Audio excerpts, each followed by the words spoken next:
ఈరోజు వీడియోలో నేను మీకు ఆంధ్ర స్టైల్లో స్పైసీగా పీతల కర్రీ చేసి చూపించబోతున్నాను.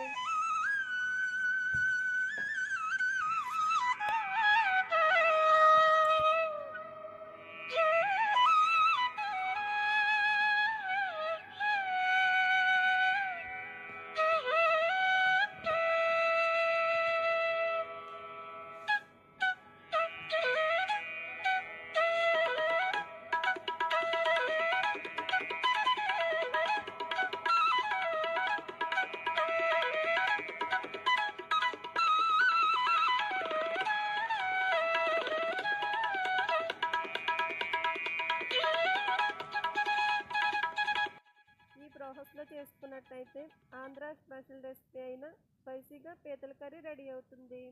ఇలా చేసుకుని పీతల కర్రీ చాలా టేస్ట్గా ఉంటుంది. సో ఫ్రెండ్స్, ఈ వీడియో నచ్చితే లైక్ చేయండి.